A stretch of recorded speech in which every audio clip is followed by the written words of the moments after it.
Record this real quick. 1 second. This meeting is being recorded. Awesome. Thank you everyone for joining. Again, my name is Jihan Ehan. I'm a counselor coordinator, and I'm so glad to have you here at our event. Our panelist is made up of 4 amazing individuals that will tell you a little bit about their education and career journey in the helping field. Today, you'll hear from Patterson Emesibe, co-founder of the Epicenter and current MSW student, Ernesto Rodriguez, school psychologist intern at Alisal High School, Jackie Stratton, our very own MPC college counselor, who also has counseling experience in the K-12 system, and Vanessa Solis, a therapist who also runs her own group practice that provides specialized mental health care for women of color. So that's what we'll be doing today, highlighting the great work done by our panelists and learning a little bit about their journey. Now, before we kick it off with questions, we're gonna ask each of our panelists to introduce themselves in about under a minute. Tell us a little bit about what you do. So we'll start off with Jackie Stratton. Sure. Well, welcome everybody. This is exciting. It's exciting to know that we have so many students wanting to be helpers, right? We need a lot of helping in our world. So I'm Jackie. So I started off as a K-12 counselor. I went to San Diego State and studied psychology. I got a bachelor's there. And at that point, I wasn't sure what I wanted to do after that point. And then I decided I love kids. Of working with youth, adolescents, teenagers, middle schoolers. Anybody can believe that? They're actually my favorite. And so I went on and I got a master's degree at Poly in education and counseling and guidance with a PPS credential, which allows you to be a counselor in K through 12. Now I'm currently a counselor here at MPC. So I've kind of seen the whole spectrum of school counseling, from anything from being with kindergartners to now being with my MPC students. So I started off in an elementary school, a middle school, and a high school, a continuation high school, and now MPC. So I have lots of perspective. And the one thing that I'll leave you guys with and move on to the next presenter is that it's really cool is it's the same degree, but my job was so different in all those different settings. So you can have diversity even within one choice. So I just wanted to kind of put that out there. All right. Thank you, Jackie. Our next person that I'd like to introduce is Ernesto Rodriguez. So, hello, everyone. My name is Ernesto Rodriguez. I'm the school psychologist intern here at Alisal High School. I work as a school psychologist here full time. I'm in the last semester of my program. And I've had a similar experience where I worked in almost every grade level, K-12 locally. And then I was able to work at Hartnell College for about 5 or 6 years, working with the early support program before being here at Alisal High School. What I do as part of my job is I work with students with disabilities. I help assess for eligibility for special education, and then I help support students get access to their education while they're here with different accommodations and interventions and strategies so that they can do well in their classes in the community and at home. Thank you, Ernesto. The next panelist I'd like to introduce is Patterson Emesibe. Hi, everybody. Can I get a wave of hands? Can I get a wave of hands? I want to see people. Yeah, there we go. I see some hands in the air. More hands in the air. All right, all right. Okay, just want to make sure people are paying attention. They're awake this morning. Good morning, everybody. So my name is Patterson Emesibe. I'm a social work student. And right now, currently, I'm doing consultant work with different school districts. I'm working on social emotional learning for kids. But in my history, I'm a former foster youth who has experienced a lot of trauma, and I'll share some of that as we get into our panel discussion.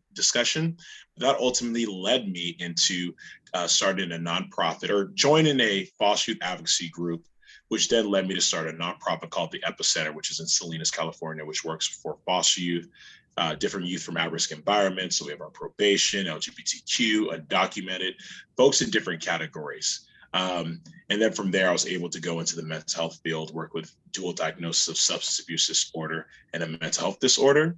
And then after that, working in advocacy again, and then working with the homeless in Monterey County. So I have different experience working with different populations. And ultimately, my goal in the long run is systems change. So I want to be able to use what I've learned from my experience and using the voices of others in the room or who aren't invited to the table to kind of make systems change and do some of that work. And sometimes that means working on the ground with people and helping them, hearing enough of those stories to figure out what are the trends that we're seeing, and based on those trends, what solutions can we create?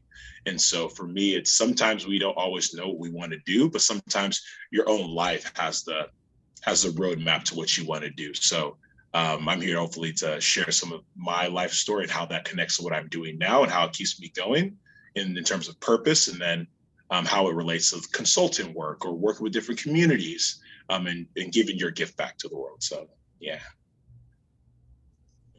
Thank you, Patterson. And last but not least, Vanessa Solis. Hey, everybody. I get to follow up Patterson.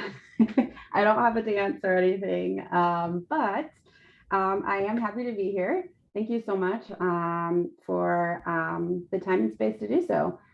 So I'm a licensed clinical social worker and currently practicing as a therapist. I'm also an entrepreneur. So it's another kind of lane that helping professions can kind of go in and starting their own practice and their own business. And so right now I do that here in the Bay Area.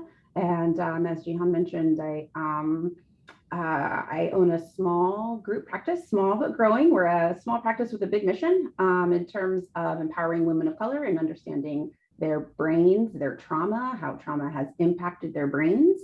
And in doing so by using specialized therapy techniques called EMDR and brain spotting. And so the road to get here has certainly not been short or easy. I started off similar with folks that, previous folks have mentioned, having no clue what I wanted to do when I grew up, so to speak. I grew up in a really small community in the Central Coast, and in a community where not very many people look like me, and exposure to a lot of oppression and racism, and really taking that experience, like Patterson said, to really give context to what I wanted to do in the world and what I wanted to see changed. And so I did my undergrad at UCSB and did my major in sociology. And there I really started to understand why the world is the way that it is, and why certain, some people, have a straight line, easy to succeed, and others don't, and others live with more, have to navigate more barriers. And so the more I learned, the more I wanted to do something about it. And so I went to graduate school, got my master's degree from San Francisco State. And I majored, or I focused on work in the child welfare system. So so in connection with you, Patterson, in working, learning that system and working in multiple, facets of it, really working with lots of different kinds of folks who work with families that are involved in the foster care system, such as schools, law enforcement, medical providers, lots of different, folks that are involved in supporting foster youth and the families in order to hopefully reunite with their families. And if not, help the youth get the skills and education and support they need to be on their way and empower themselves and living an independent, successful life. So I did that for a long time, probably about 10 years. And I was kind of moving up in the world. I was working at the county, and I got a training position, and I realized that I missed the intimate work. And so that's why I buckled down, and I also wanted to do things that, my way, and, and serve the clients that I wanted to in the way that, I felt best fit. So I started my own practice. It was a very long and scary journey, but well worth it. And now I'm here. So yeah, and I'm excited to be here. So thank you. So thank you, everyone. So our first question, I know a lot of you are currently in school for your master's, and some of you already have graduated, but can you talk a little bit about your educational path and why you chose to go into that specific educational path? So whoever wants to go first, please feel free to unmute yourself. Well, can I get some majors in the chat? So For the students attending, can you put what your majors are at the moment in the chat for us? I can take this question to start off. First off, I want to thank MPC and Jihan and Ms. Becerra for doing this, because I was a student who was always focused on going to college. Like, my parents raised me with that philosophy of, if you want to advance, you have to go to school. So I started taking community college classes when I was a 9th grader, because I was so panicked about how school's so expensive and how it takes a while to be able to get your degree, and how universities are really picky and it's only the 4.0 students that get accepted. So I had a lot of that pressure going into school. And right when I finished high school, I had earned all the credits necessary to transfer over to UC Davis. So I went to Davis right after high school, and I got in there pretty much as a transfer student. In a year and a half, I was able to complete my first bachelor's. And then I ended up getting 2 bachelors. And I can tell you that was a huge mistake. I really wish that I had attended things like where you're coming in today, to kind of hear other people talking about their experiences, their degrees, and their professions. I really should have done more of that career exploration. I was just gung-ho to go and get a degree, because that's what I needed to do. But I didn't really do the legwork of thinking, well, what do I want to do? What kind of profession do I want to be in? And also, what does it look like to be in that field? And how do I see myself in that profession? So I ended up getting a degree for my bachelor's, one in political science, one in comparative literature. And then I left school for 10 years. And 10 years later, I went back to school. I went to CSUMB, and after kind of seeing what are some of the challenges that we're seeing in the K-12 system locally, all of my jobs have been pretty much in my hometown. I was able to see kind of where I fit. It was either one, career exploration, which again, I'm really happy that events like this are being hosted. And the other area I saw there was a need for was special education. So I actually ended up pursuing special education. I started my master's and credential program at CSUMB. I'm in my last semester, fingers crossed. And yeah, that was my trajectory in my educational pathway. I do want to let you all know that right now is an amazing time to be in education. There is a lot of money out there, a lot of scholarships, a lot of support. Advocate for yourself, talk to your counselors, and look out for those opportunities, because right now is a great time to go and pursue a degree. But that was my educational pathway. I went to school, didn't know what I was going to do. I ended up getting a front desk job at King City High School, where I work as a guidance technician. And then 10 years later, I went into school psychology when I figured out what is it that I wanted to do after getting that experience locally. Well, thank you, Ernesto. Does anybody else want to share a little bit about their educational path? Okay, I think, does anybody, Patterson, Vanessa, Jackie? I'll share a little bit. Like I mentioned before, coming out of high school, in high school, I had no idea what I wanted to do or what was going, I hadn't had anybody in my family go to college before me. So it wasn't really a whole lot of footsteps to follow. I had a lot of support. I think one thing that I really invested in was, talking to different people about, different things that they did, and, really trying to get an idea of what was possible. And so when I went to UCSB and studied sociology, like I said, I really got a sense of, how the world turns and why it does. And really invested in relationships with the counselors at EOP, or I think you guys might call it EOPS, who were amazing, right? Really, from similar backgrounds, similar stories, that wanted to see folks that, looked like them or came from first generation, they were first generation students, or, first ones going to, here, living in United States, right? From families from immigrants, or, whatever the case may be, right? And so I think that really, investing in those relationships, really, really propelled me for my future. I had one particular counselor at UCSB, Mr. Jones, who's just the best. And he, he asked me, like, what do you want to do after college? And I was like, like there's more after college, like similar to Ernesto. Like I just thought college, that was it, and then that's what you do, and then I don't know what else you do. And I heard about medical school or law school or things like that, but those weren't particularly of interest. And good old Mr. Jones, he's like, well, what about graduate school? And I was like, I don't know what that is. What do you mean? You know, and so he told me, and you know, that there's, you know, so many, you know, other, you know, avenues, career, you know, career paths.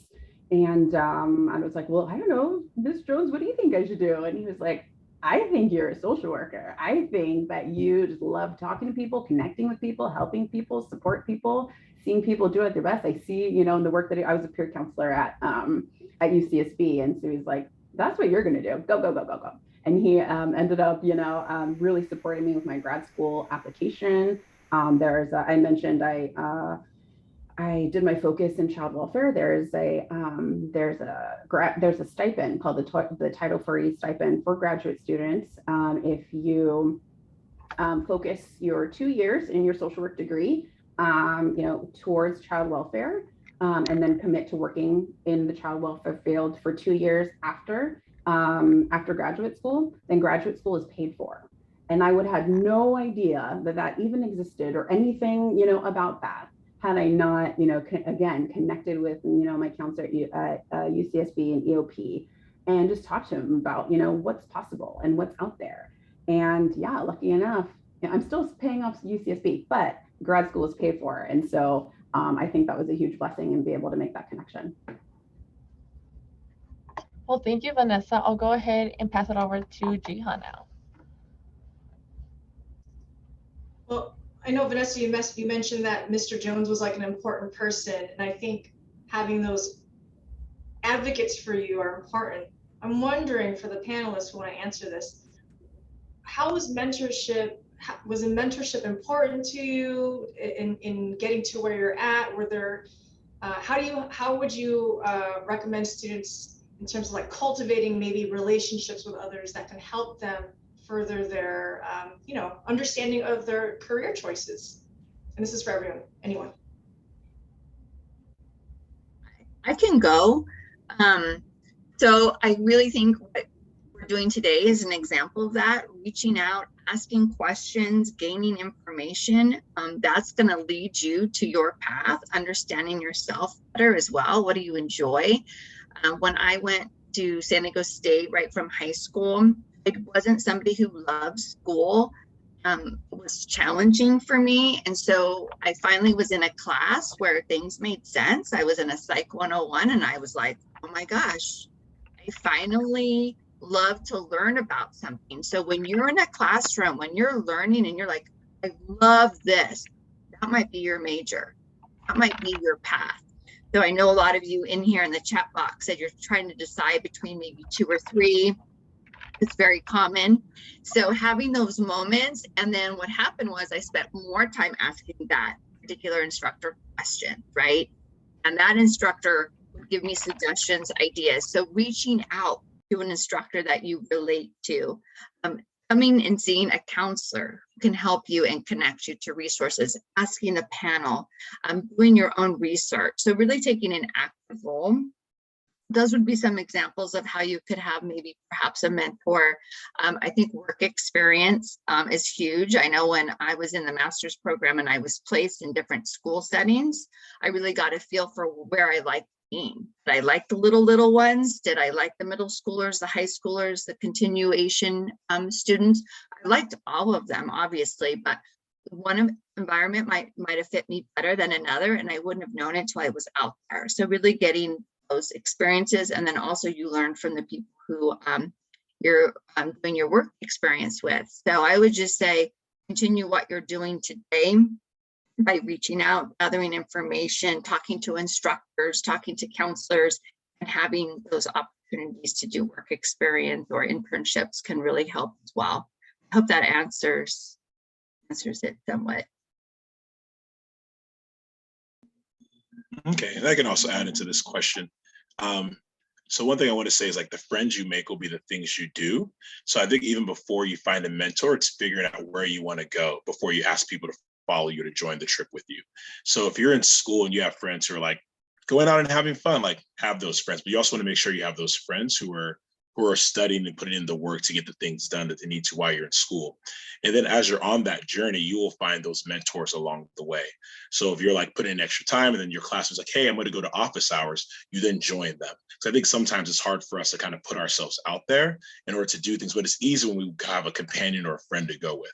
So you want to make sure that when you're in school, you have your friends who go on hikes, you have your friends who go and do social activities, you have your friends who go and get down to the library. And then when you hang out with those friends and meet the teachers in the office hours, you do those things. And like Jacqueline was saying, you really want to connect with the teachers who in some ways kind of feel like home. They get you, they understand you, and you feel yourself being seen by them. And those are the ones you want to hang out with, ask the questions to. And then in a mentor-mentee relationship, I want everyone to know that those roles constantly switch between those people. Sometimes because the teacher or your mentor is also learning from you as an individual. And so you want to make sure that you're sharing who you are because they're going to get value in that relationship.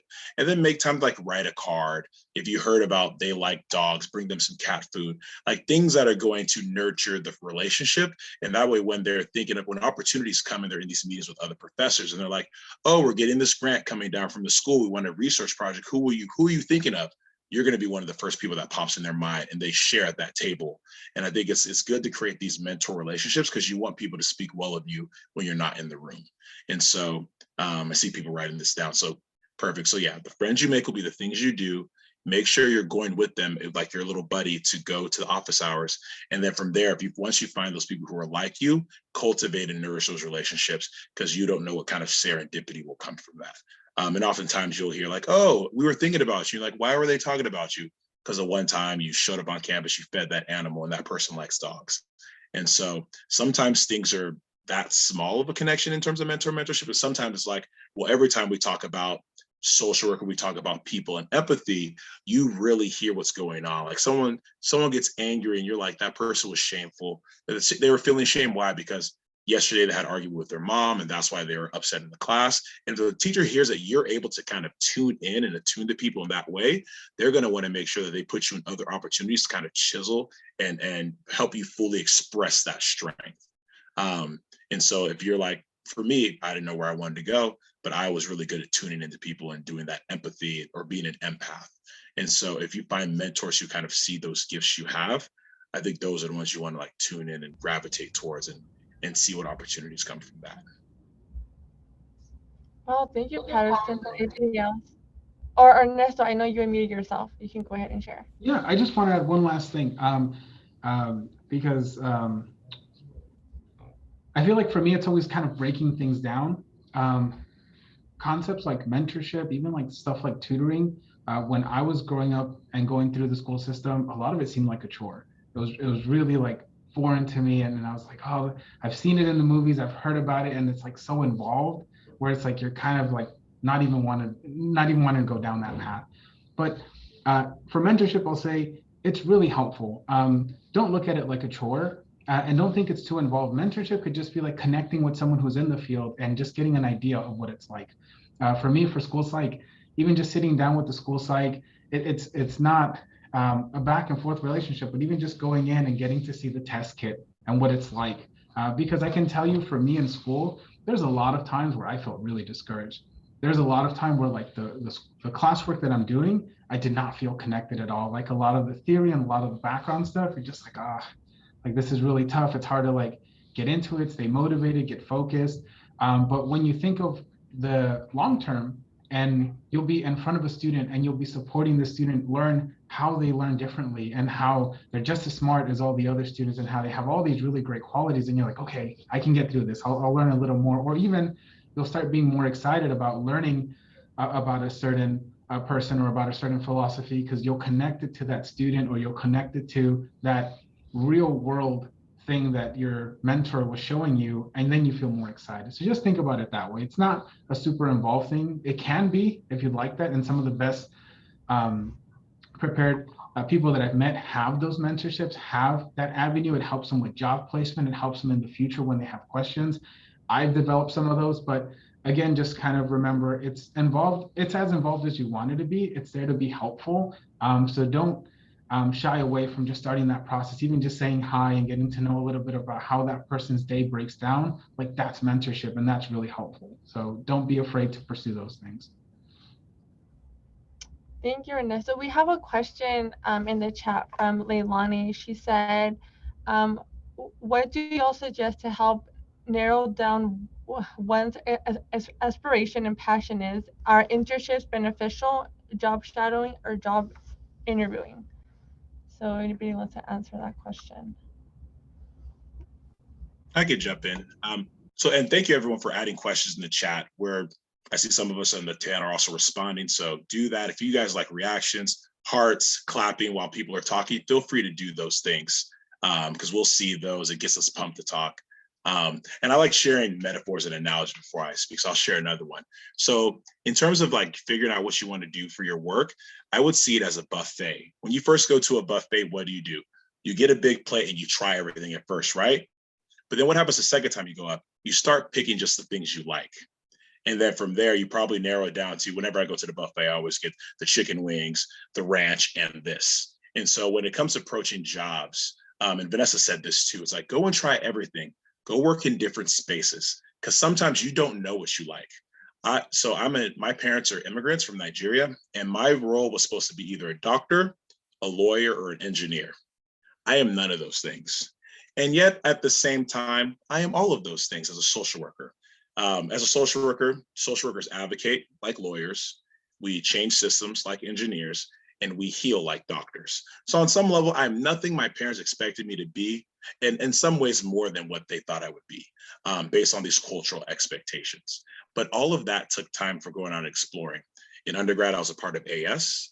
I became an RA. I jumped into different student leadership. And I think everyone here should get involved in student leadership, whether you like it or not, because they're going to teach you things like Google Calendar, showing up to meetings, telling your friends no, but you can't drink tonight because you have that meeting tomorrow that you have to prepare for, things that mirror what happens in the real world. So sometimes student leadership, you may go into a space where maybe the experience doesn't match what you do in the real world in terms of your job, but in terms of like those soft and hard skills, they're going to line up directly.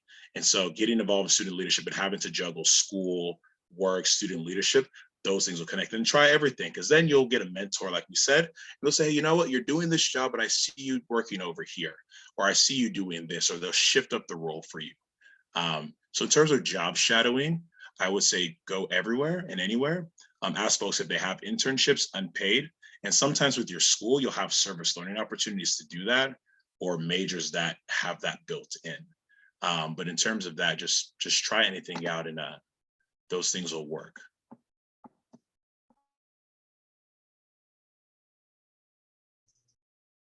You're on mute. Oh, and in terms of passion, your passion, you'll figure it out on the road there. It'll come to you, and then it will change halfway there, and you just keep moving. Just keep moving forward. It'll evolve, and it'll become something else. So don't feel like you need to figure it out right now, this moment. I see that. Carla, you're on mute. My apologies about that. How has the pandemic affected your job? So if anybody wants to answer that question. Vanessa or Ernesto. Can you say the question again? I think I heard it, but I just want to be sure. Yeah, how has the pandemic affected your job? Yes. So I can speak to that as a therapist. So most folks don't realize that we all go through various levels of trauma. Some folks definitely know they've been through trauma. Some folks don't, only like have an idea of what they think of trauma, what trauma is. Like it's this, a really big thing, which yes, there are many big things that are trauma. But sometimes, folks don't realize that, sometimes, when, especially when you're young, maybe, your parents were separated, or you had to go to new school, or, something like, some of those things can be considered trauma based on how, you experienced it and kind of what was going on in your life at the time. And all that to say is, in working with folks with trauma, and then undergoing a pandemic like the one that we are still in, we together as a society and a world have gone through trauma together and continue to do so. And so as somebody who is a therapist and works in the mental health field, seeing how folks, are going through their own trauma, and then experiencing the trauma on a wider level and a wider scale. It was kind of, it's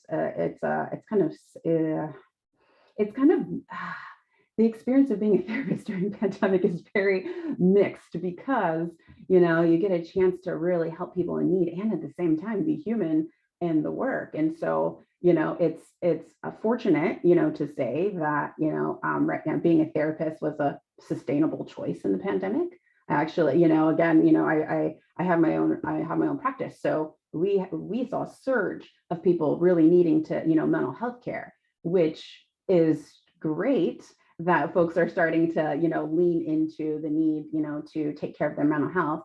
And at the same time, we just saw really how much, systems, are, aren't sustainable, for a lot of insurance companies or, unable to pay, therapists that are, what am I trying to say? Unable to, sometimes unable to pay, sustainable rates. And so, again, I think, yes, the pandemic did, in a way, really, in terms of like a business and service and being able opportunity for folks, and bringing mental health, shedding to light, and at the same time, it's holding a, collective trauma that we're all, dealing with together. And it's hard to navigate. It can be hard to know. It's not an easy or simple thing. It's complex. So yeah, I think I answered the question. How did it impact, how did the pandemic impact the field or the work? Okay. Yes. Yes, it did. Does anybody want to go ahead and answer that? Or how did it affect? I know, Patterson, you're in school, so I can imagine it impacted you as well in school. I don't know if you had to do a lot of your classes online. If you want to go ahead, and also Ernesto, please feel free. I spoke, I'll wait, but okay. I want to be honest with y'all. The self-awareness, I'm an in-person kind of student. I don't do well with, I knew I didn't want to do school online even before the pandemic. When the pandemic hit, it really made it hard for me to focus because I'd be in class doing laundry, meal prepping, checking the mail, you know what I'm saying? And I think for me, those constant being overstimulated by my environment while trying to be in the classroom setting made it difficult. For me, it's easier just to be stimulated in a classroom setting because it's all like everything that I'm receiving is just about the learning. So for me, it made it hard to kind of make that shift. Those first few months was like March, April, and a little bit of May was rough for me. It was definitely a rough transition to do that. And so school made it hard for me. I think classes are now going back in person, which I'm super excited about. I took a year off during the pandemic because I knew that it wasn't those first 3 months of the pandemic being in school. I was like, I'm going to take the next year off because it's not going to work for me. So also there's no timeline in terms of schooling. My undergrad, it took me 6 years to graduate because I started off as a bio pre-med major, thought I was going to be a doctor, and then left as a psychology major. And so just know that your degree doesn't say finish in 6 out of 4 years. And I think I only had one place of employment that asked me for my degree after I graduated, since I've worked, and for a copy of it. Everyone else is like, you graduated? Yes. It's on your resume? Perfect. And I'm like, you don't want the proof? Like, I have the proof. So yeah, just figure out what schooling works best for you. And then some folks, online works. Some people are parents, that works for them. They could be at home, be with their families, have more of that intimate time because they're a quality time kind of person. But for me, I'm hands-on in the classroom space. So yeah. Oh, thanks, Patterson. Does anybody else want to answer that? Oh, Ernesto, yeah, go ahead. Yeah. So here at the school site, the pandemic has definitely impacted us in K-12. For the school psych side, I can tell you that we have seen a rise of more mental health services and academic skills. As a school psych, you're not just working with students and their families, you're also working with staff. So helping staff transition back. We have our students that are coming back from being at home, taking classes online, and now they're coming into the classroom. And our students, when we first came, were having a really hard time kind of switching to that class mode. So it's no longer talking to friends or checking their phones, being a bit more distracted like they were used to being at home. So being able to work with teachers and letting them know, hey, here are some strategies that we can use. Let's start with a 2-minute mindfulness meditation, kind of bring us in, center ourselves, listening to your staff. What are their needs? They went through the pandemic as well. So as a school psych, it's really cool because you're here to help all the components of the school site.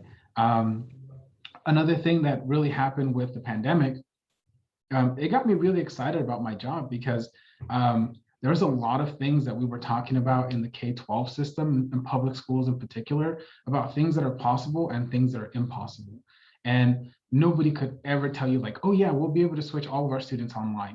That was always like, wait, what are you talking about? But all of a sudden pandemic hit, all of a sudden we're able to give all of our students computers, we're able to have internet access for all of our students. So it's a really exciting time because you're questioning, well, what is possible and what isn't possible? And that's really cool when it comes to helping a lot of our students that are in underrepresented groups and being able to find equity and being able to support them. So it's really cool, especially working off of that momentum. Another really cool thing that I found here at the school site is this transition from really, and this is like school-wide, system-wide, I would even say, for those of us that are in awesome school districts like I am here at Salinas High School District, which is we're shifting for sure to making sure how is the social emotional component of our students doing. We check in and it's not just about let's talk about grades, let's talk about our test scores, let's talk about graduation. Let's talk about you. How are you feeling? Are you feeling welcome back to school? Are you feeling comfortable coming back?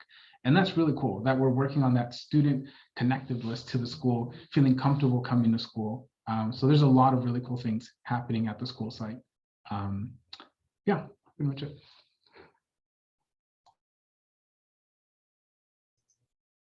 All right, I'll ask the next question. Some of you alluded to this already, but what is like a typical work day for you? Is there a typical work day?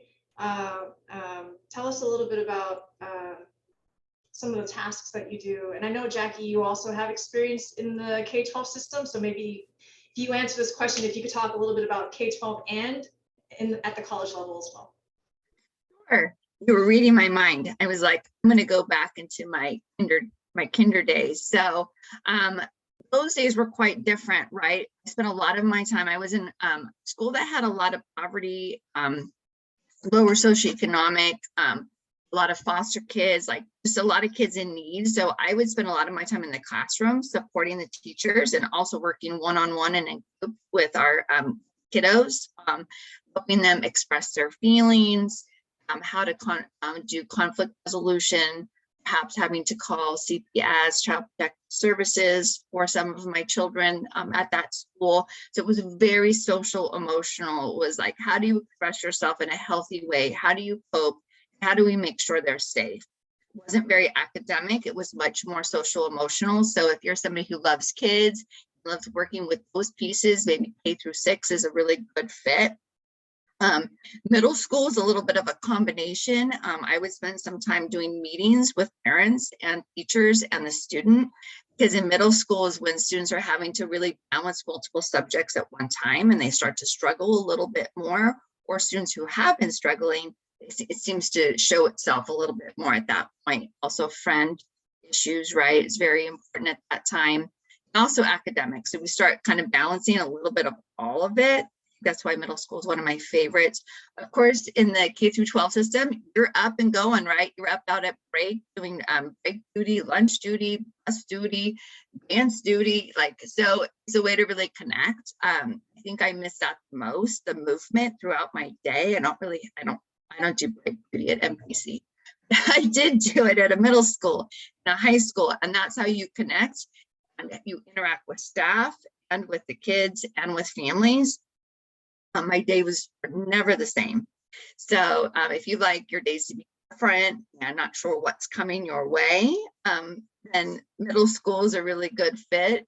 High school has more academics. Of course, it also has some emotional pieces in it as well. Planning student schedules, making sure they have everything they need for graduation, meeting with students who might have a meeting that they might need to have with their teachers and their parents. And then here at MPC, I also teach. So that's what's kind of cool. At this level, I teach actually a career development course. So for students who are still trying to decide on their career. So I find this to be a passion for myself as well. I understand how it feels when you're trying to pick. And so I teach. So I have this balance where I get to teach and then I still get to work with students. Right now, it's much more of a focus on graduating, transferring, selecting the major, seeing what you need and supporting all of you in that sense. So it's quite different at every level. I would say my days are more predictable now. So I would say at this level, it's more predictable. When I was at younger years, it was very unpredictable. So kind of what you might be going for.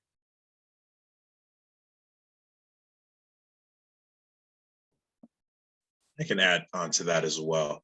So going into the social emotional learning in the pandemic, and as we're all speaking on, so before I get there, raise your hand if you like running. Well, first raise your hand if you like working with kids. Just want to kind of get a consensus. You can have multiple likes, but if you like working with kids, boom, you see emoji, hand thing, perfect. Okay, raise your hand if you like playing and having fun. Playing, having fun, doing that. Okay, perfect. I was hoping to see all the hands up. Okay, now raise your hand if you like creating games for kids to have fun. Okay, so when it comes to social emotional learning, we can actually embed education, social emotional learning, and play together. And in social work counseling, we call that sometimes play therapy. And so I just did this with a school. I charged them for it, but I'm giving it to you guys for free. So one thing you could do, one thing I did is I came into a space and these kids were having behavioral issues. There was some bullying, inappropriate touching. Kids just didn't know how to interact anymore. Kind of that saying, if you don't use it, you lose it. The kids hadn't been interacting, so they lost the use of that muscle. The muscle atrophied. It no longer works, that kind of social muscle.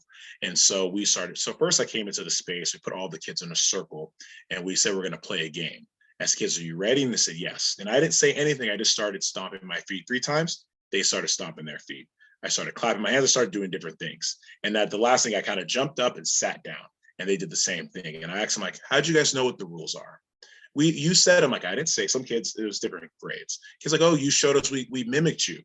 And then from there, after that, we did another set of activities. Well, after that, I made them draw a house because we were creating this larger metaphor of house rules, play game rules, and then like classroom rules. And so it was an extended metaphor. And then from there, we have them like in a circle. And I think you guys, some people call it train wreck, or it has different names. But like you say, switch places. If you're wearing a black mask, the kids are running across a space to switch at another spot. And they're doing that. And kids naturally bump into each other, trip, fall down. But then you engage the kids by saying, hey, what is something you noticed? Oh, you have to go to space. What else did you notice that we didn't talk about? Oh, kids are pushing and shoving. Are that a part of the rules? No. How do you know this? Because they're not. Okay, let's do another round. What do kids start doing after that? They start conforming to the spoken rules that they all agreed upon together. And so sometimes when it comes to like, if you guys want to facilitate games with kids and create emotional learning, you can create games that create a cultural aspect in the school system. And you can use that game to actually expand it out to the rules of the school. So now you have a culture of games and play. So the rules, sometimes we don't want to use rules to make up for our counseling or to make up for our counseling skills. Sometimes we'll say, kids, you need to do this, as opposed to helping them explore. But the kids intrinsically, or adults intrinsically, know what we need to do. And kids remember pre-pandemic, they just don't know how to, they're kind of overstimulated and they're acting out. But if you create rules, quote unquote, and then they'll conform themselves. And then they continue drawing this house. And then you ask them questions like, who's been to their friend's house? I have. Do you have different rules or same rules?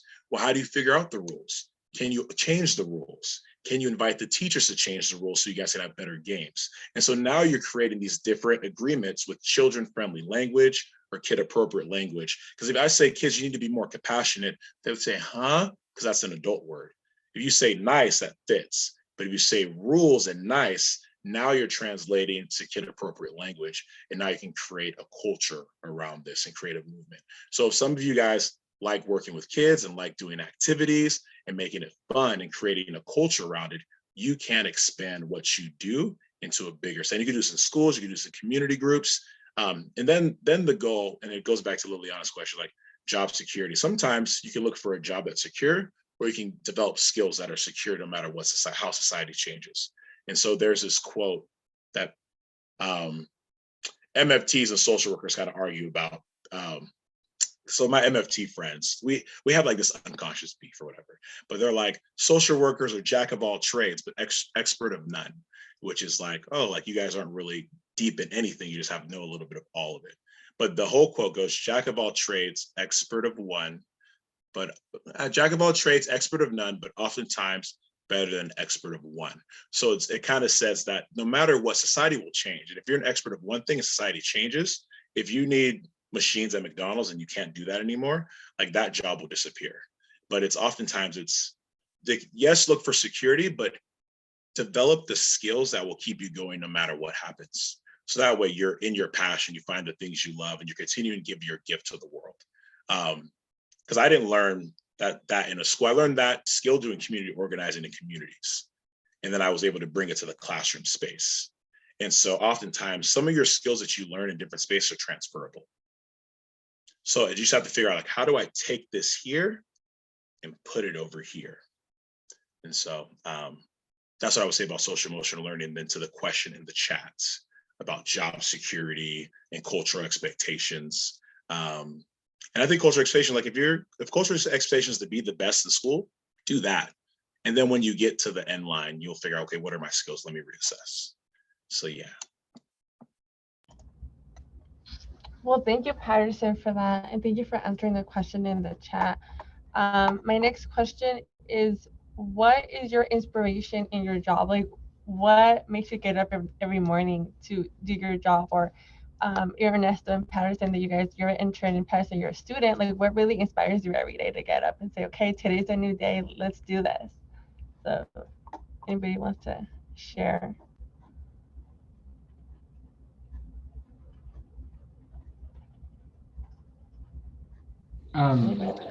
Honestly, for me, it's helping students, but also learning.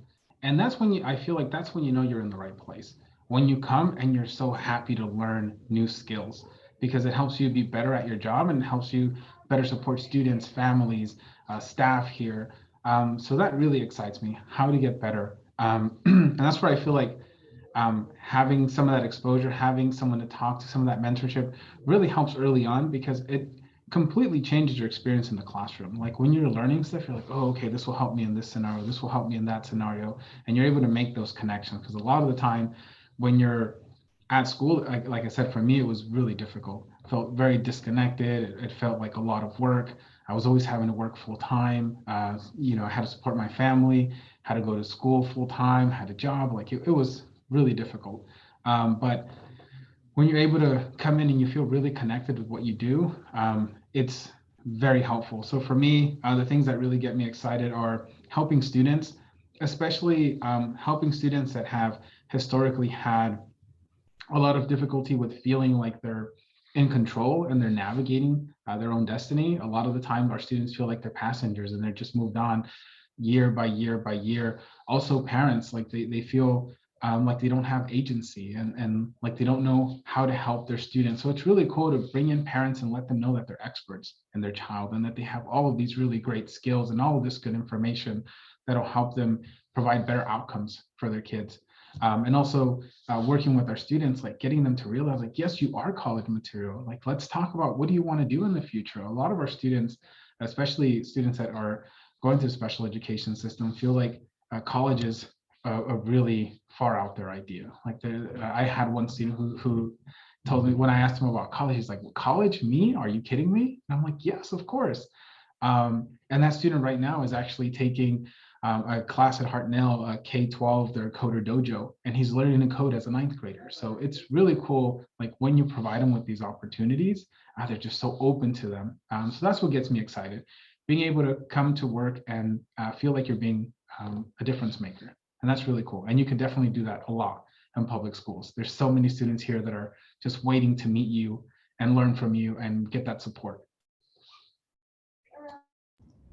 Well, thank you, Ernesto. That was really inspiring. Thank you. Does anybody else want to go ahead and answer that question?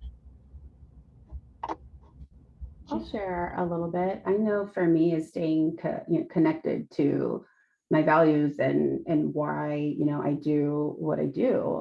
I mentioned before, you know, I grew up in a really small, isolated town where I was very different than everybody else. So I internalized a lot of messages around not being good enough and not belonging and not, you know, whatever. And so, you know, it sounds kind of simple, but, you know, simply existing as a woman of color in the mental health field and as an entrepreneur and owning my own practice, like that is something that really, you know, in terms of representation and like, you know, being and embodying what is possible, what I never knew was, you know, for other people. Again, you know, we serve, you know, at my practice, we serve women of color, and empowering them in their own healing process. And for me, you know, when I believe that when women of color are at the top of their game and doing their best, everybody benefits. You know, there are people in the helping professions and folks that, you know, so when, you know, we're on top of our game in our mental health and we're just, you know, we're just feeling at our best and energized and really motivated and inspired, then everybody benefits. And so I think for me, that's something that, you know, I remind myself when I'm having a hard time, you know, when the world is just too much and, you know, and working with people's trauma and my own trauma is, you know, just so much. I'm also a new mom, right? And so I'm also like, you know, I'll be in moments and be like, oh my, I don't know what I'm doing with my life. I just want to give up. This is all so hard. And then I remember, you know, why I'm here, why I'm doing it. And also now I have a baby girl and she's amazing. And I want, you know, her to know that anything is possible too. Wow, thank you, Vanessa. That was really inspiring as well. I love your energy, both Powers and yours. Everybody's energy is really great. Thank you. I'll go ahead and pass it over to Jihan. All right, again, for any of the panelists, burnout can be a challenge in the work that you do. Is self-care important in your line of work? And how do you create healthy boundaries with work and personal life?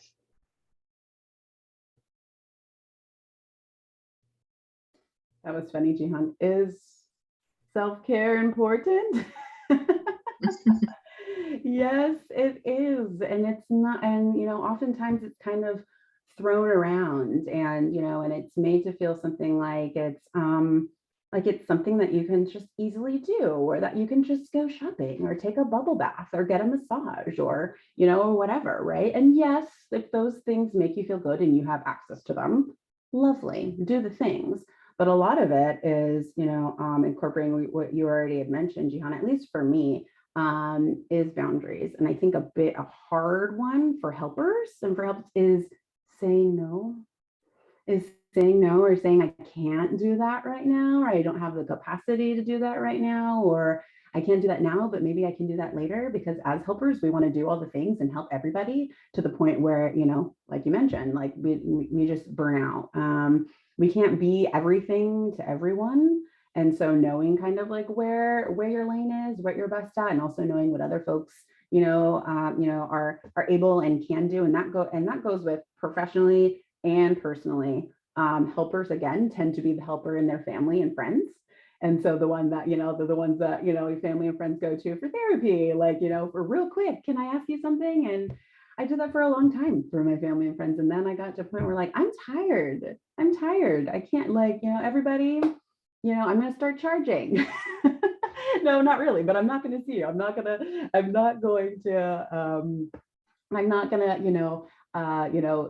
spend, you know, my, you know, evening, you know, where I get to decompress and be with my own family and take space for myself, you know, taking an impromptu phone call with someone who, you know, with a good friend who happens to have a crisis. Now they know, now they ask, and this is something too, communicating what you need to families and friends. I ask them, you know, if you want to talk, I would love to, but shoot me a text, ask me if I have capacity at the time, and I'll let you know if I do. And if I don't, I'll let you know when I can. And so it's really about communicating, you know, again, being able to, you know, be real with yourself around what you can take on, and then communicating the rest and saying no is okay.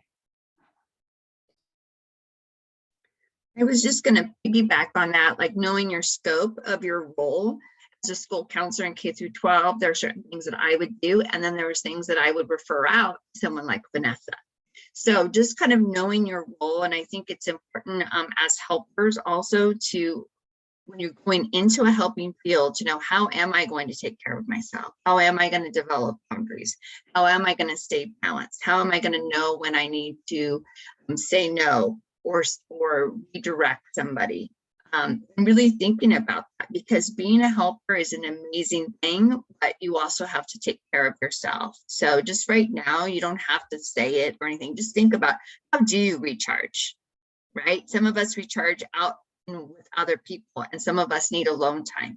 Some of us need to be in nature. So just be thinking about that. And as you go through this journey in college and to your career, start incorporating that, and then reminding yourself what your scope is. There was a reason why I picked school counseling over therapy, because I just felt like I couldn't go that deep every day. I needed to do punch duty. Like, I needed that balance. So finding out also, like, how far are you able to go as a person and as a professional, and that can sometimes help guide you too. I'll say two things to that. Good work gets rewarded with more work. So just be aware of that. Good work gets rewarded with more work.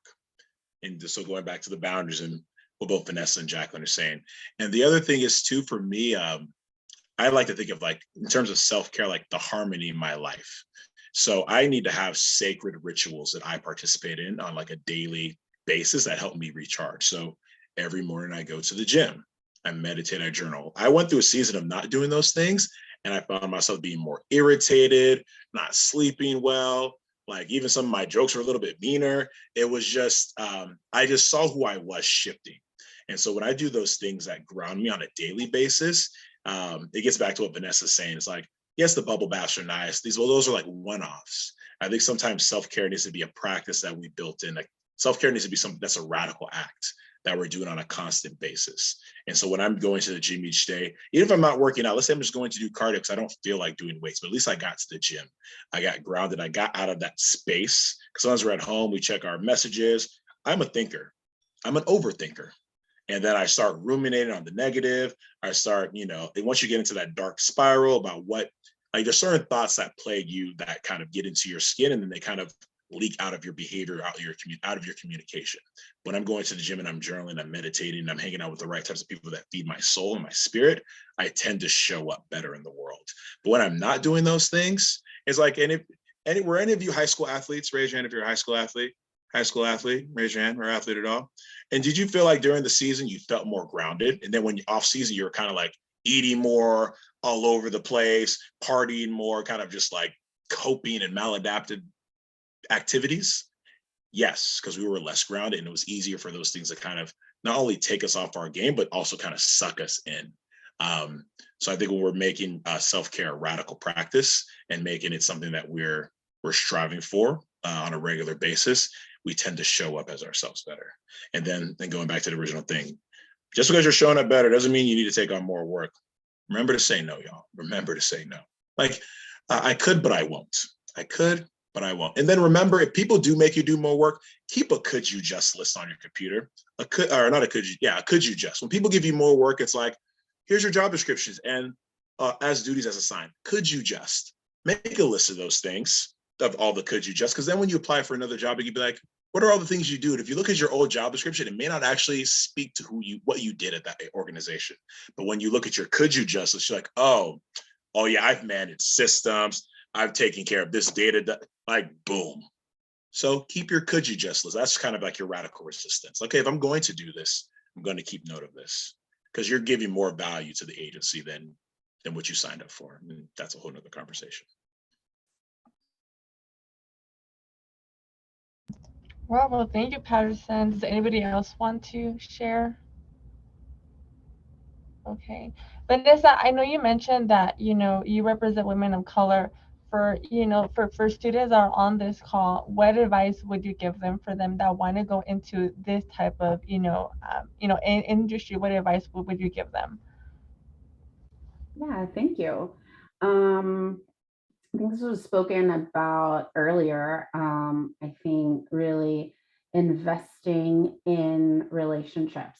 Helping fields are really so much about relationships, not only like within the job, itself. Like, somebody, you went to school with, and they got a job, at a, I don't know, domestic violence shelter. And then you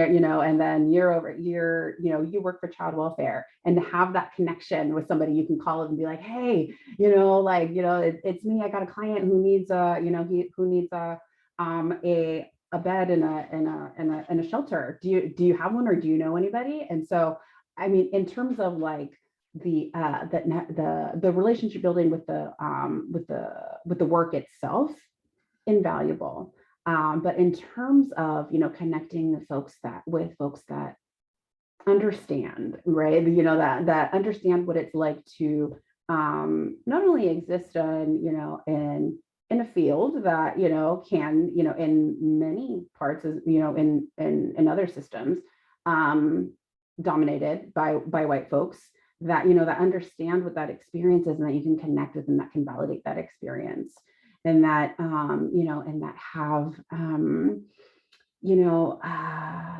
that you can look to when when you're like, or like process, like, did I just experience my regression? I think I just did. Help me with that. Can someone or just or experiencing that, because that happens in the field.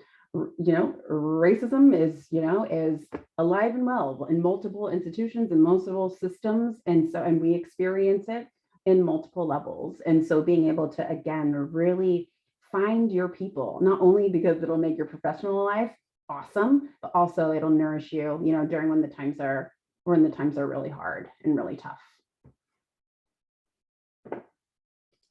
Wow, well, thank you, Vanessa. Does anybody else want to talk a little bit about, their experience in their field for, unrepresented, groups that want to go into this type of, industry?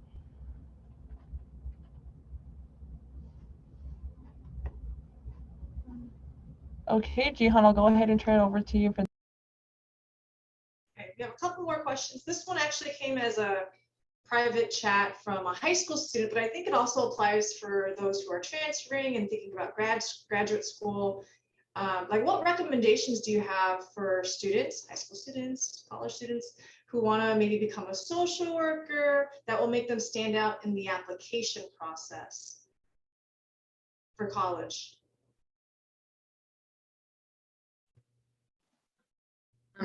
I can jump in real quick. I work with dual enrollment students, so I work with our high schoolers. So you're out there, so you can always email me. It's jstratton@mpc.edu, and I'm happy to help you. So showing any kind of involvement in your community. What are you doing to make your community a better place is what the universities want to know. Are you volunteering?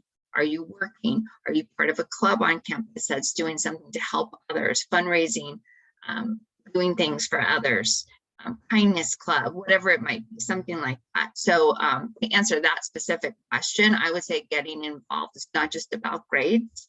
The universities want to know, what are you doing? As far as exposure to these types of courses, I highly recommend taking a psychology class, a sociology class, seeing if you enjoy those types of subjects, human services class, whatever might be something you're interested in, early childhood development.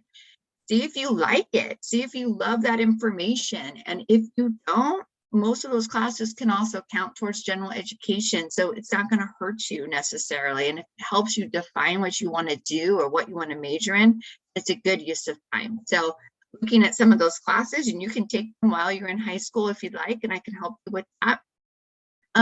Really just getting involved. And that would be at the college level too. Thank you, Carla. Yeah, no, you're welcome. Does anybody else want to give some advice for that? I'll share.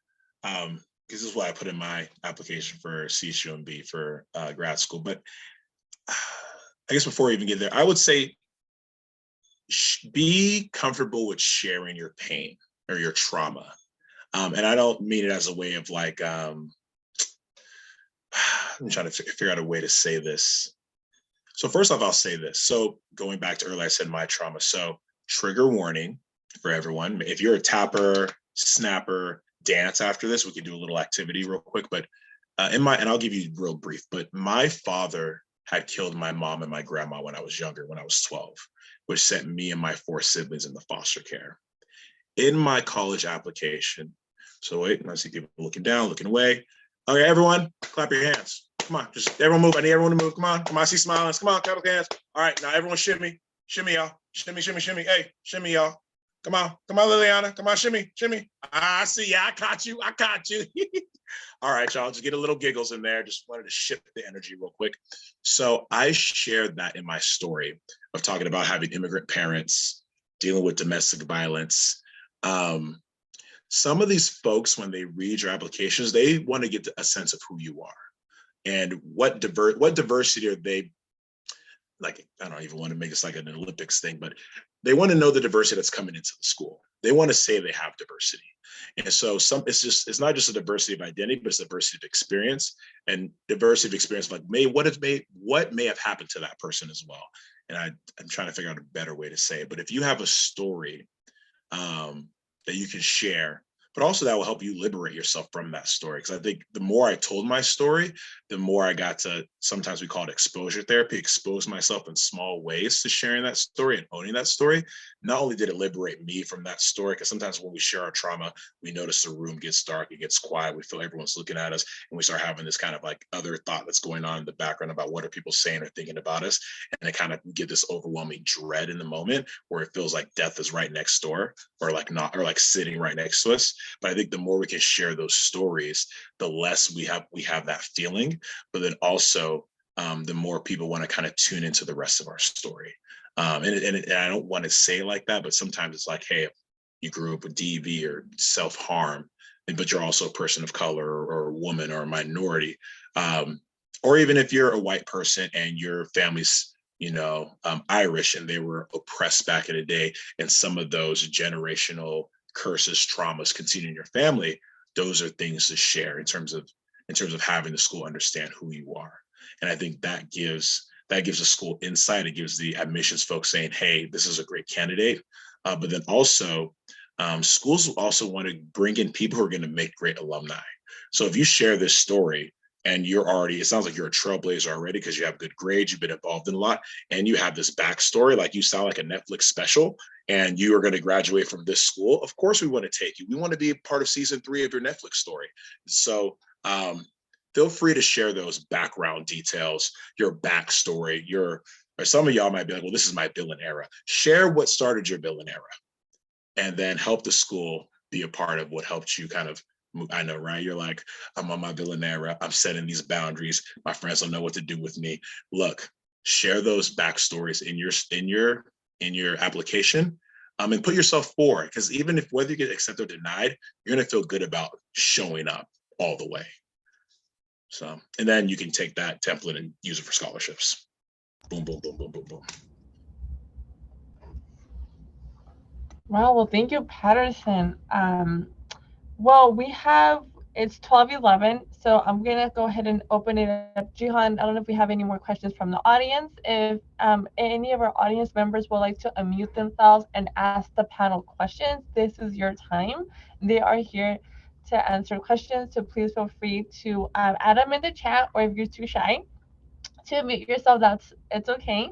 But for those, please feel free to ask any questions. And if you want to be anonymous, you can private chat me or Carla, and then we can ask on your behalf. I don't have a question, but I just wanted to say thank you. I feel like I learned a lot, and I appreciate all of your stories and your experience and your skills. So I just wanted to say thanks. No, thank you, Valerie, for that. Does anybody else have any questions or? Exactly. It would have been great to have this earlier on in the education choice process. I have a question about how is human services and social services different, or are they the same?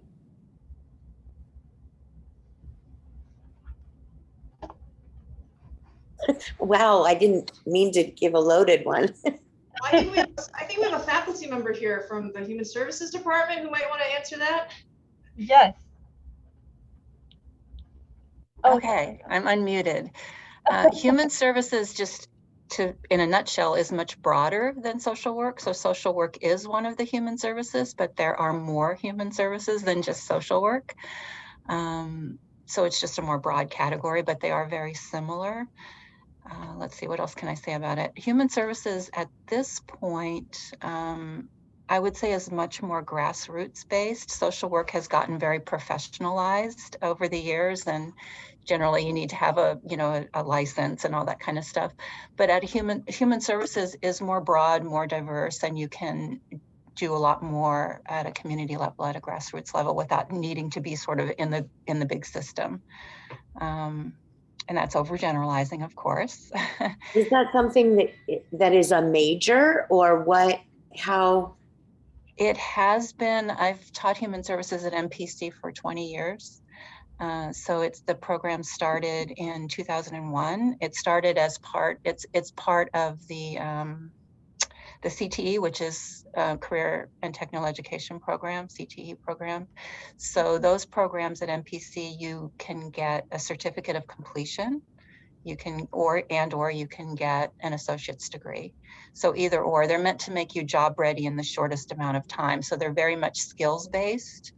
If you start, for instance, in a 4-year program for human services or psychology or something like that, it's going to be not as skills based in the beginning, and probably a lot of theory and things like that. But at a community college level, because we're trying to get you job ready within, the shortest amount of time, it's very skills based. And so what we're looking at for you to graduate is demonstration of skills, which is a little bit different than demonstration of just knowledge, for instance, although you need to demonstrate knowledge as well. But generally in my classes, you also have to demonstrate skills, counseling skills, treatment planning skills, goal setting, all that kind of stuff is part of what your grade's going to be based on. So it has been a good stepping stone over the years. When we started, there was no MSW program at CSUMB. We knew it was on the horizon, and we kind of were happy because we were like a beginning where you could sort of test it out a little bit. Do I like human services? Maybe I do, maybe I don't. But there was a lot of off ramps. You could get your certificate and get an off ramp, but still have a piece of paper. You could get your associates and still have the off ramp. Do you know what I'm saying? You could stop and start, which makes it good for students in our community who sometimes are parents, sometimes are low income, sometimes they can't just start their education and plow right through it to their master's degree. They might have to stop and start a little bit, work a little bit, take care of their family a little bit, things like that. So one of the things that's great here is that we do have that, you can begin, you can go for a couple years and still have a piece of paper that says you did something, if you have to stop. There is a human service program also at Cabrillo College that is more developed than ours is right now. They have a dedicated full-time faculty member for their program, and MPC has not had one. So ours has not been able to grow as much as theirs has. But so there's the Cabrillo program is an option as well. Is there upper division? Yes, you can actually, CSUMB has a bachelor's degree in collaborative health and human services, and there are PhD programs in human services. Human services started on the East Coast. I went to University of Massachusetts at Amherst, and I got my actual bachelor's degree in human services a long time ago. And then when I came out here and they started the program here and they interviewed me and I said, I actually have a degree in human services, they couldn't believe it because they didn't have them on the West Coast. I'm like, yeah, I got one. So yeah, it started on the East Coast and it's moved, but it's gotten, there are ways you can get credentialing and things like that within human services. Yeah, there are a lot of different opportunities depending on where you want to go. I think within human services too, you might have more opportunity to learn more about program development and things like that. So you can learn about direct care, which is kind of what Patterson does, and what the panelists do, working directly with clients. But there's also a lot of other opportunities. Maybe direct care isn't what you're best at. Maybe you're really good at writing grants and getting money and schmoozing it up with rich people to get them to donate stuff to your organization. And, you're still doing stuff for people, but maybe you're not the best at working face-to-face with your clients. Maybe you're really, really good at designing programs, things like that. So there's a lot of different things under the umbrella of human services to look at. I have one more question. if you wanted to acquire some knowledge or what direction you would go educationally to exact change, say to the foster care system or things like that, what path would each of you recommend that you take? That's a big question, isn't it? Yeah, I'm not a panelist, so I'll let the panelists talk and I'll unmute myself again. Thank you so much, Kathleen. Appreciate it. Thank you. I guess from my experience in answering that question, I feel like advocacy groups and agencies have more influence on the foster care system than being in the system advocate versus out of system advocate have different advantages. When you're in the system, it's slow. It's very slow. Usually people who put pressure on the outside system, like advocates, consultants, when they come in, they're able to shift. Because sometimes within the system, it tends to be hierarchical. If the top doesn't agree to it, even people who are smart at the bottom say, let's change it this way, they won't often listen. But someone from the outside can say the same exact thing and things will change and shift. And then you can just create buy-in. So I think sometimes it just depends on are you looking more short-term changes and then you help the systems work on the practice and policy work of it, then you're looking at advocacy. If you're looking about changing the policies within and making those tweaks within a unit, and then hopefully see if you can expand slowly, then I would say work within the system. But I was the advocate outside the system with a group called California Youth Connection. And we advocated for foster care change in Monterey County. And then I've also gone to the Capitol many times to advocate for different bills or go to different hearings. Like some of you folks know about the LCAP and LCFF, local control funding formula and LCAP. I was one of the foster youth who went up there and talked about us being a special group for foster youth to have special funding in the school system in California. So it all depends on what change, I guess what your long-term game is. But if you're looking for change, you're like, I'm tired of it, I want it to change, I would say advocate, consultant work, grassroots organization. It sounds like human services in terms of degree-wise, and then plugging in. But I'm going to get my social work degree. I did not know about human services. When I was a psych major, I learned about the CHSS major, like the last 2 semesters I was a C student, and I was sad. Because a lot of my things I learned a lot of things from organizing, and then I brought those within the system spaces, and I did the work a little bit differently in mental health. In different spaces, I brought what I learned, and because people are taught differently, the work is done differently. As I'm not sure what your name is, it says C. Gable, but yes, how you show up and do the work really is also dependent on your education, your background. So yeah. So possibly like my major is psychology and then maybe a minor in human services or social work or. Yeah, I would say that. I mean, I'm biased. I would say go human services all the way. Because when I took psychology, I was expecting to learn psychology, and all you really learn is about, I call it the dogs, the DOGs, the dead old guys.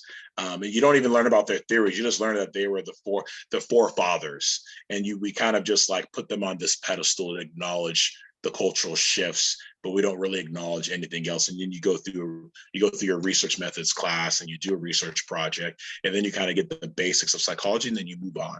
And then everything else is in grad school. But if you want to learn, if you're a person who loves something, you want to learn it now, I would say human services. All my friends in CHSS were doing things that I learned in organizing. I was like, I could have learned this in school and been organized at the same time and doubled up on it. So that was kind of like, so I'm letting you know, it's like, it's kind of a regret, but I didn't know. So it's like ignorance, but I want to share this with you now as a gift. And if you take it on, I want to take that challenge of going into that unknown, choosing human services over psychology, over the thing that's kind of because psychology, everyone talks about. It's tied and true. Most universities has the most students going there. It sounds like a secure pathway, but I would say take the unknown, take the scary route, take the path least traveled. I would say go human service all the way. But that's just me as a social worker telling you. Well, that's kind of the direction I wanted to go, was human services, social work. So that means something since I'm transferring as a psych major. I would say switch human services and then go social work side, both skill sets. Okay. I'm sorry, Thank you. we're already over time. I have one quick question from a student that asked me privately. If you could answer real quickly, and if we can't answer quickly, maybe you could put it in an email. I could send it out to everyone. But how do you handle your emotions when seeing those with trauma? And how do you set up those healthy boundaries so that you don't get too close and you can also maintain a professional relationship? I know you can't answer. I know it's probably a longer answer, but if anyone could please add to that. You know, you got stuff like we all do. It's gonna show up in the other work with humans because we are humans. So, you know, making sure that you are doing your own work, knowing what your triggers are, knowing what your pain points are, and that is doing the intimate work of therapy. Not exclusively, but you know, it could be some coaching, or it could be, you know, some other, you know, form of, you know, self reflection and self work. So again, we're all humans in this human work. So doing your own is the most important investment you can do. All right, in the interest of time, we're going to close it out. We have counselors here. Jackie Stratton is a counselor. She can definitely work with you with your educational pathway. I'm a counselor. I'm dropping in the link in case you want to set up a meeting with us to talk about your education plan. We could tell you about the CHHS program at CSU Monterey Bay and just different options. And then I'll turn it over to Carla to end this event. Thank you, everybody. Yeah.